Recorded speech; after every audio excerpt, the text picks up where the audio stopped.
welcome to Money and You, an initiative of the Financial Services Council that helps you to grow your financial confidence and well-being. Today, we're going to go both back to basics and also look forward to the future. We're talking all about money, where it started, how it's changed, how we use it now, and what it's likely to look like in the future. So here with me today to talk about this topic are Susan Guthrie and Robbie Taylor from the Reserve Bank of New Zealand. Kia ora and welcome to you both, and thanks for joining me for a kōrero about money. Hi, thanks for having us. A pretty basic question, but an important one, I think, to start with. What is money and how has it sort of changed since, we first started using physical currency? It's actually a very complicated concept, I think, and so you're not alone in struggling with it. So we think of as money as an asset that people draw on for their everyday needs to make payments. So in our work, that's sort of the concept that we're using. So it's the bank account balance that you can access when you pay with a card, for example, or it's the cash you might have at home in the drawer or in your wallet. So it's an asset that has a particular role to play. So you could think of it as a liquid asset, something you can grab when you need it for an emergency or right away. So there's two sorts of money in the entire economy, really, and there's cash, and there's the balances in the bank accounts that people can access for spending. And a really interesting way to think about those, if you think about the history, is that private institutions, private firms provide the bank accounts, and government actually, through us as a central bank, provides the cash. And private firms, private players have been part of the money story since the beginning. So it hasn't, sometimes it's been entirely private firms that have provided money, and sometimes it's been very much a government thing. So that involvement of the private sector isn't something that's new or novel, it's always been there. But what's new is really this digitization of money, the fact that it's not a note issued by a bank or a note issued by a central bank. It's an account that exists electronically in somebody's electronic register, and when you access it, you wave a card at a machine and a digital message gets sent.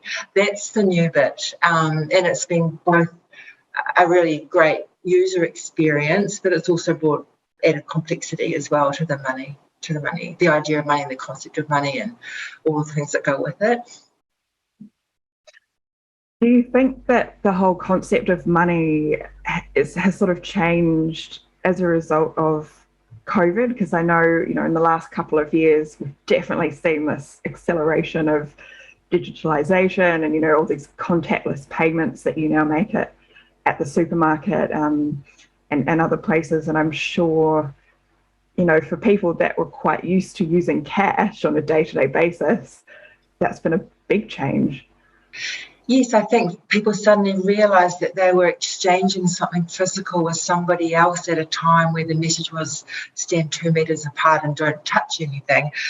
So it has made people focus on that aspect of cash. It's also been banks or merchants are quite happy for people to use cashless options because it sort of makes their life a bit simpler as well. So there's a whole lot of messaging, maybe that COVID took the front, or a whole lot of incentives that COVID sort of prompted changes to occur that might not necessarily have been about COVID, but certainly it was the narrative that surrounded them.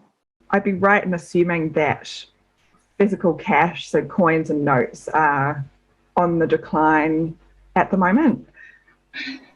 Yes, it's really interesting. We've got survey evidence from New Zealand and in fact across the world for the last more than a decade that people have been using cash less and less often when they buy and sell or when they buy stuff.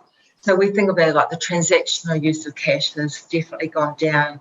And you can think of people are setting up automatic payments for their phone accounts in a way they may not have in the past. There's a lot of not just the point of sale stuff that's on the way people pay. And that's been going on for a long time. So it preceded COVID. COVID might have made it worse.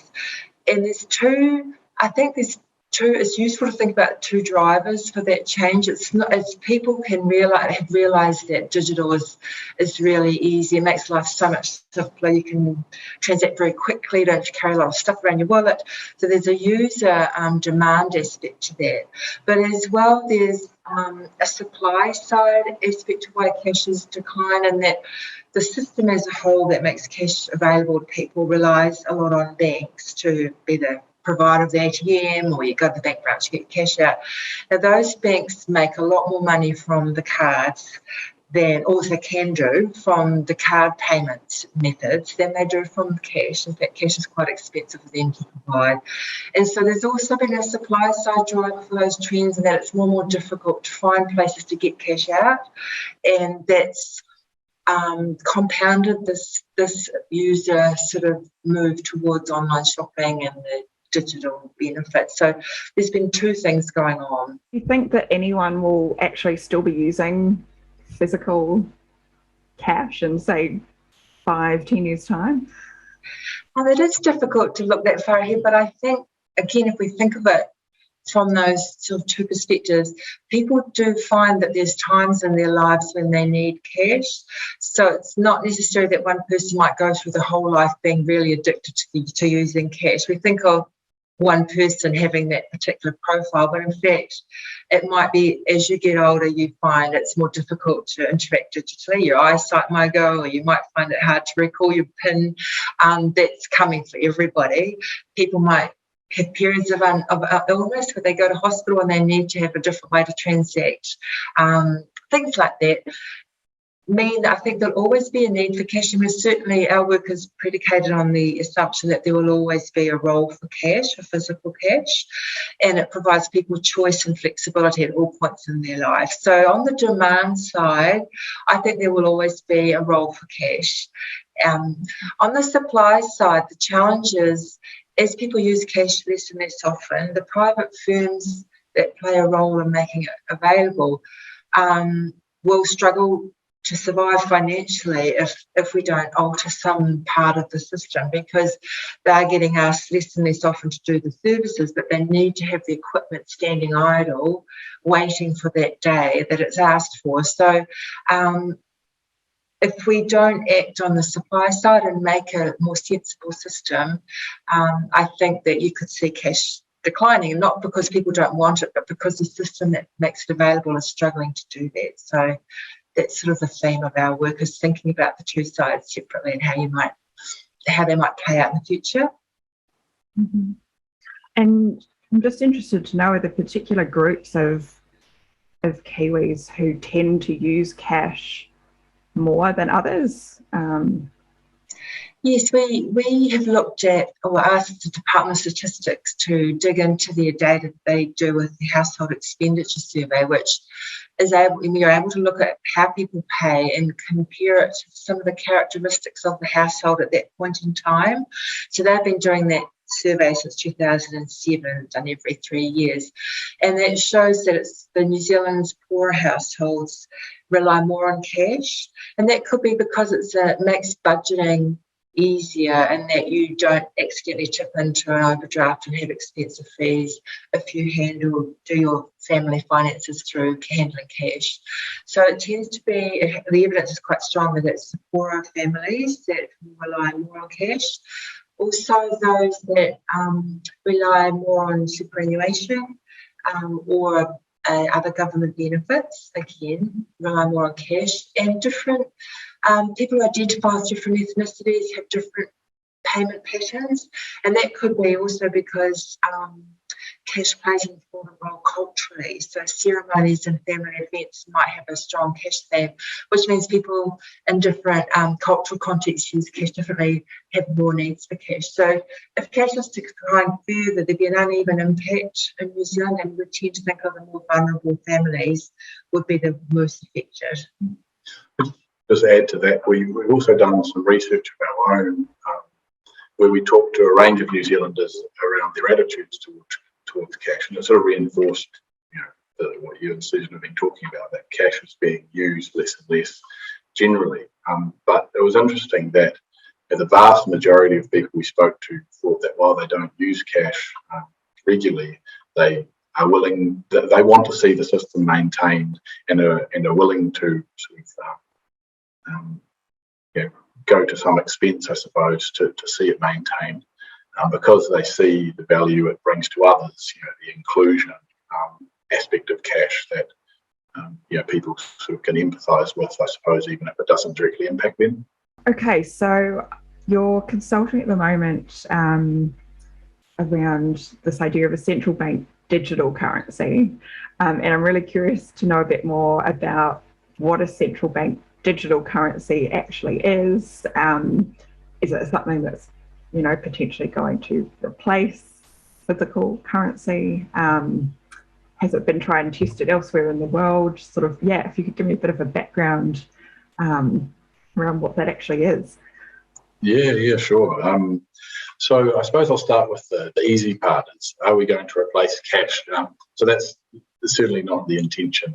We see there being a really important role into the future for multiple forms of money, and as Susan said, banknotes and coins, cash, central bank money, as we call it, has coexisted with private money for a long time, and we see that sort of continuing to be the way things proceed. But central bank money does have these two really important qualities that sometimes are not so well understood. So the first one, central bank money, cash supports financial and social inclusion. And so, it's a way people can access money. They can pay for things. They don't need a bank account to do so. They can do it directly with their friends and family. And so it has this sort of important inclusion perspective. But there's another component that's less well understood. But it's called sort of the value anchoring function of central bank money. And what having a value anchor means, it means that people sort of have trust. Well, the value anchor means that people have trust and confidence in all forms of money. And so the easiest way to understand this is, banks allow people to withdraw private money from their bank accounts one-to-one for cash. And the ability to do that, reinforces the value of that money and trust and confidence in the money that people have in their bank account. So one thing we're sort of worried about, I suppose, is as cash use declines and as people prefer digital forms of money more and more, including new sort of innovative forms of money like stablecoins, that those sort of functions that central bank money provides, benefits they provide, are being eroded. And that's where central bank digital currency could really come in. So a central bank digital currency would be a generally available form of digital currency that individuals and businesses could use and transact and pay with. But unlike digital money provided by a private bank, it would be provided by us, the central bank. So it would, a key characteristic of it is it would be a legal claim or an IOU from us and by extension the government of New Zealand to the holder of that money, to be contrasted with the money people hold in their bank account, which is an IOU from the bank. And so banks obviously are well regulated and supervised, and the money you have in your bank account is pretty safe. Banks don't fail often, but it still involves a degree of risk. Other new forms of money, stable coins and crypto assets, are issued by other private entities, with less regulation, and so they involve a different range of risks. But the core feature of a central bank digital currency is that it involves a claim on the central bank. The central bank digital currency, the way it would look and feel for people and users is key. It could look very much like a bank account. You could have each individual and maybe business could have a bank account with the central bank rather than with a private bank, and in that you would hold your ENZD and transact with us in that way. Another way you could issue central bank digital currency would be like in a token form. So it would be use similar technology maybe to crypto assets, cryptocurrencies, and where the central bank digital currency would exist as a distinct digital representation of value. So think about having a piece of code on your phone or whatever that is a distinct E20 note, and that piece of code is different to every other E20 note in the same way that one banknote is completely different to another one, has a different serial number and things. And so, as we progress through the central bank digital currency work, we'll be thinking about these different options and how they meet, the needs of New Zealanders. But I think, in addition to securing that sort of core role of central bank money, around financial inclusion and social inclusion and the value anchor, we see the potential for a central bank digital currency to really provide an opportunity to get sort of more innovation, more efficiency out of existing payment platforms. So as a central bank digital currency would be available to wallet providers and new payment providers and fintech organisations to use, so long as they complied with the rules of the system, to innovate on, to build new products on, to serve niche areas of the community on, in a way that maybe doesn't make as much sense for sort of large banks to focus on, but might make more sense for a smaller, sort of different firm, smaller firm to focus on. So that's sort of how we see the central bank digital currency opportunity, and it's a really exciting one. I think you also asked about other countries that are exploring. Yeah. Has it been done anywhere else in the world yet, or any other countries considering a central bank digital currency? Yeah, so it's interesting. I mean, it's an exciting area where central banks globally are all really almost all focusing on this. So the Bank of International Settlements, which is like the central bank for central banks, does a survey every year. The last one in January tells us that 86% of central banks globally are actively working on central bank digital currency. 60% are doing proof of concepts or experiments. And I think 14% are in advanced pilots or sort of pre-launch type work. But only one has actually got a live CBDC, to my knowledge, and that's Bahamas. And that's a really interesting use case or case to focus on. And because I understand they've adopted a central bank digital currency because their geography makes it very difficult to move cash around. Lots of islands, very high cost of transportation. And a central bank digital currency overcomes those challenges. But there are many others that are sort of appear to be very close to rolling one out. China is an example where they have got a very advanced pilot in place and have said they're going to roll out their central bank digital currency generally by the Winter Olympics next year they'll be hosting. So, I think watch the space would be the message. Yeah.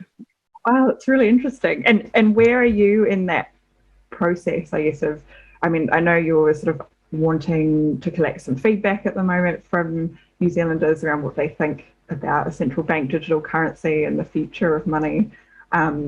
What's the sort of timeline? Is this something that's going to happen next year, in the next 5 years, 10 years? What's the time frame? Yeah, we haven't put a specific time frame on it, to be honest. I mean, there's a lot of work that we need to do, and we really want to consult with people and get feedback on it. I've talked a lot about the opportunities, but there are lots of challenges we need to work through before making a decision.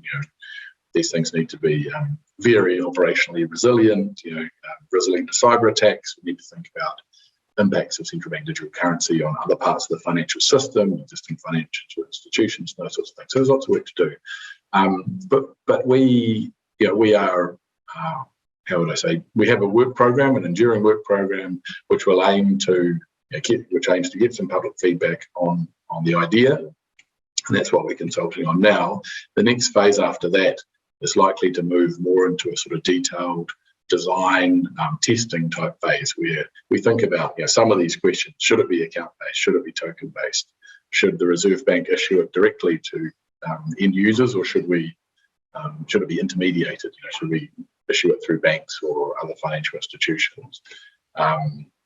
How do we think about privacy, autonomy in a digital world? We know people really value privacy, autonomy, and cash. It's a bit more difficult to replicate in a digital world, but how do we sort of deal with some of those key policy questions? So that's the phase of work that we're heading into. If the Reserve Bank does make a decision at some point that it wants to proceed with a central bank digital currency, there's a lot of technical work that would need to be done. It's a very complex IT platform we're basically talking about that needs to be very resilient. So we have to do a lot of work. But I think it's fair to say we're sort of positively disposed to it at this point, but haven't made any decisions. There's opportunities to work collaboratively with other central banks, so it's not a case of each central bank doing its own silo approach. There's lessons that we can learn from the other countries that are more advanced in their thinking, so they can trial the vulnerabilities of the software and things like that in a collaborative way, which makes it quite efficient as a process.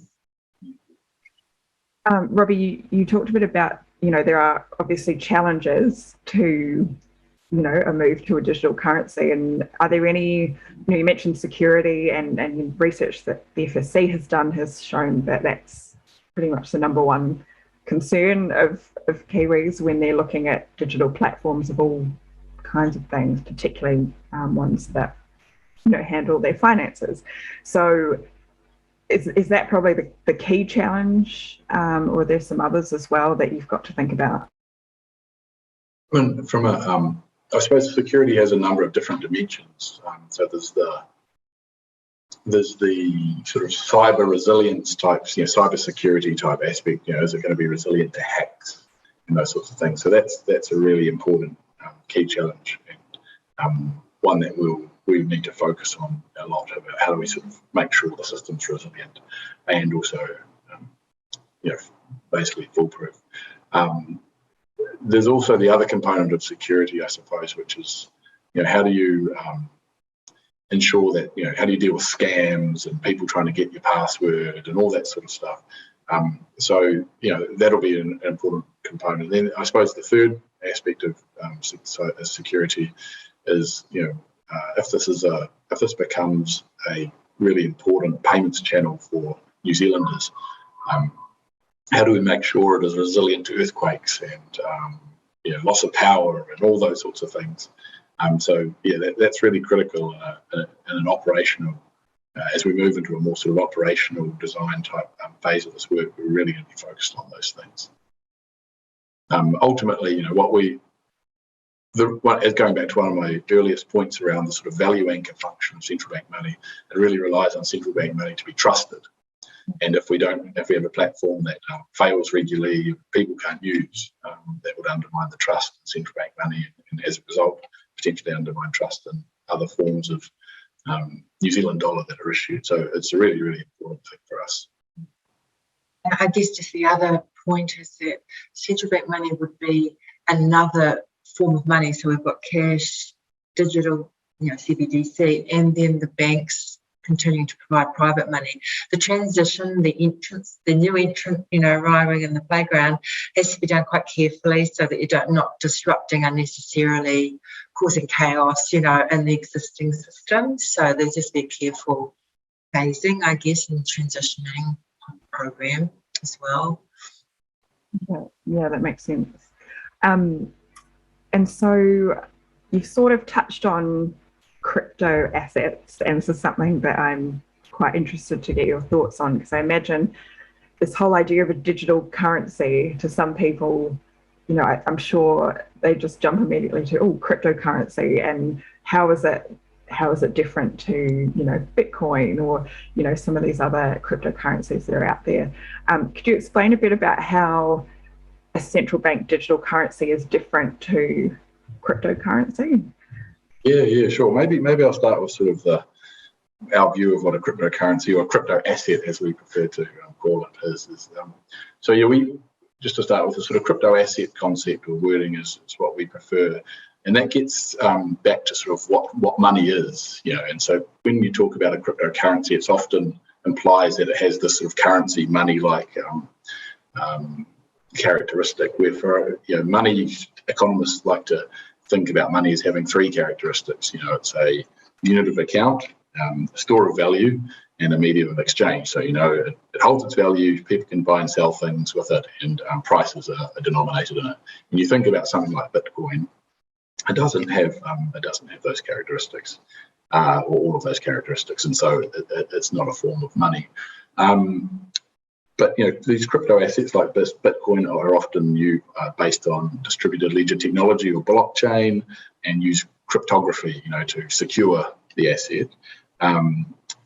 Bitcoin, as an example, is a sort of traditional form of crypto assets, very volatile relative to fiat currencies like the New Zealand dollar, and so it predominantly tends to be used as an investment asset, not as a form of money.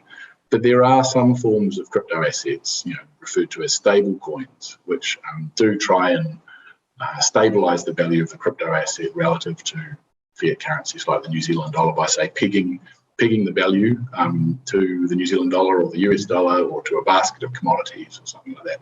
And those crypto assets are much more like conventional forms of money, because they hold their value. You can see that people could buy and sell things in them. I suppose a key difference between a stable coin and a central bank money, or even money issued by a private bank, is that the regulation, there's not much regulation around those crypto assets, and so they involve a different degree of risk. But in terms of a central bank, the relationship between a central bank digital currency and crypto assets, so a central bank digital currency could be issued using blockchain or distributed ledger technology in the same way, say, that Bitcoin or other crypto assets are, but that's sort of where the similarities begin and end. I think that the key thing, the key distinction, I suppose, is that a central bank digital currency would be issued by the Reserve Bank. It would have a central issuer, unlike say Bitcoin, which has a sort of distributed model. It would be issued in New Zealand dollars. It would represent a legal claim on us, and through by extension the New Zealand government. A crypto asset is issued by the network. The legal claim is on everyone in that network, and so it doesn't involve the same sort of degrees of it involves potentially more complexity and a different sort of range of considerations to central bank money. One thing we think we have going for us as a central bank is that we're trusted. We are a trusted institution, and our functions rely on us being trusted. When you hear about sort of mining of crypto assets, that's all about the crypto system Bitcoin users trying to generate trust in their system by running these calculations, which verify that transactions that are made are real ones, and that people can rely on me saying that I have so many Bitcoins as being true and correct. And so we wouldn't have to do that as a central bank, because we already have this sort of trust and confidence in us. But the Bitcoin relies on those sorts of methods to build trust and confidence in its system. So that's a long way of saying, the technology underpinning a central bank digital currency and a crypto asset could be similar. That's a could. We'll have to think about that. But the sort of the difference is, sort of they're different from that point onwards. Yeah. Cool. Thanks for that. That's definitely clarified it for me, at least. So if anyone has been, watching or listening to this conversation and, thinking they want to give some feedback on the future of money and a central bank digital currency and what it looks like in New Zealand, where can they go? How can they share that feedback with you? Yeah, well, we've actually got 2 consultations running at the moment, and a third one soon to be released. And so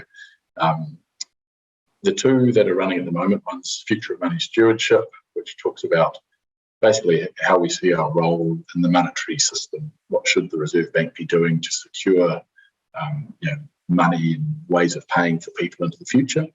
And then the second consultation specifically on central bank digital currencies. So they're both up on the Reserve Bank's website at the moment. It's rbnz.govt.nz, and you'll see a nice bright purple token on the landing page. Click through that, and there is an opportunity to read the papers and submit your feedback either via an online survey tool, or you can also feel free to email it in or attach it to the form on the website. So the closing date for submissions on that is the 6th of December. But this is a process, that we're going through as well, and there'll be lots of public engagement and opportunities to talk and engage on these issues heading into the future. So, we're really keen for people's feedback on our work. We really want to understand, how not just sort of financial institutions, but also the public think about money and what they need from money going into the future. So we really encourage people to provide feedback and reach out to us to engage. Now, we're interested in any experience that they've had with private money or with cash, or anything that relates in their everyday life. We're not looking for technical feedback necessarily, because this is actually a product that everybody uses that contributes to their everyday life. So when we're trying to learn about that, so that we can plan a system that actually reflects how people use money and what they need from it. So basically, anyone that uses money can give feedback on yes, because that's very, very valid experience that we need to consider as we're trying to design policy. Mm-hmm.